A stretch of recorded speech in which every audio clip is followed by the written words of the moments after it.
K R ಪೇಟೆಯಲ್ಲಿ ಅನುದಾನಕ್ಕಾಗಿ ದೋಸ್ತಿಗಳ ನಡುವೆನೇ war ಆಗಿದೆ. ಅಭಿವೃದ್ಧಿ ಕೆಲಸ ಮಾಡಿಲ್ಲ ಅಂತ ಹೇಳಿದ್ದಕ್ಕೆ ಜೆಡಿಎಸ್ ಶಾಸಕ ಆವಾಜ್ ಹಾಕಿದ್ದಾರೆ. ಕಾರ್ಯಕ್ರಮದಲ್ಲಿ ಕೈ ಮಿಲಾಯಿಸುವ ಹಂತಕ್ಕೂ ಕೂಡ ನಾಯಕರು ಹೋದ್ರು. ಅಭಿವೃದ್ಧಿ ಕೆಲಸ ಮಾಡಿಲ್ಲ ಅಂತ ಹೇಳಿದ್ದಕ್ಕೆ ಆದಂತಹ ಗಲಾಟೆ.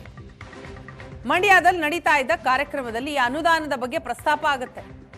ನಾರಾಯಣಗೌಡ ತಂದಂತಹ ಅನುದಾನದಲ್ಲೇ ಕ್ಷೇತ್ರದಲ್ಲಿ ಕೆಲಸ ಆಗ್ತಾ ಇದೆ.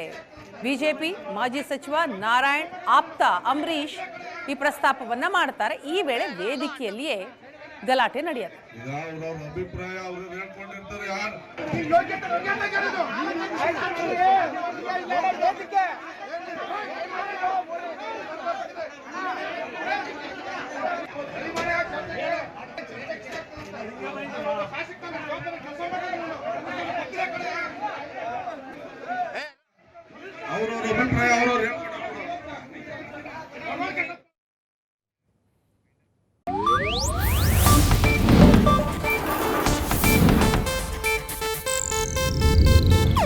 ಇದು ಏಷ್ಯಾನೆಟ್ ನ್ಯೂಸ್ ನೆಟ್ವರ್ಕ್ ಪ್ರಸ್ತುತಿ.